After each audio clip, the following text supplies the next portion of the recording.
Hello, it's Pastor Ken from Northminster Presbyterian Church, and hope you're doing well and staying safe. This is going to be our last in the series on Psalm 91. We've been looking at the last few weeks, and I thought today I would just go over some of the wonderful words that we find in this psalm. In verse 1, we find the word shelter. God is our hiding place. It is here that he covers us with his good purposes. In verse 1, we also find the word shadow. In other words, God is over and beyond us, seeing more than we can see and knowing more than we know. We can rest in his shadow. In verse 2, we find the word refuge. He is a safe place for us, a safe place of security that we can climb into, that we can be assured that we are surrounded by him. He is our fortress. He is our defense, who promises that those things that come against us, he will protect us from. He is our shield. We can rest in our God, who deflects the enemies of fear and doubt that come to us in times of trial.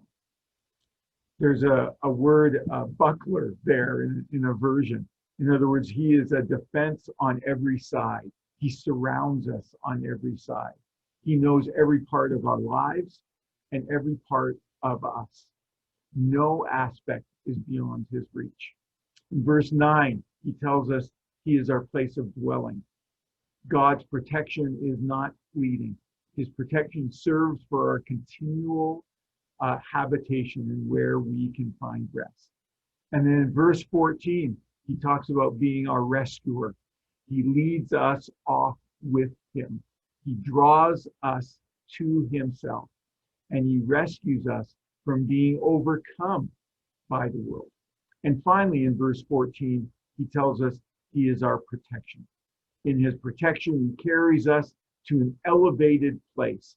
By trusting in him, our minds and our hearts become inaccessible to the churning fears below. We may have a lot of fears in our world today, and they can seem fierce. But oh, how much fiercer is the security of our infinite God. And we look forward to that day. That God is prepared for his church, that God is prepared for those who have put their faith and trust in him, where there will no longer be any fear or pain or suffering. So I hope this brief study in the Psalm has been helpful to you, and I hope you rest in these wonderful words that God gives us in this Psalm, Psalm 91. Have a great day, be safe, and be well.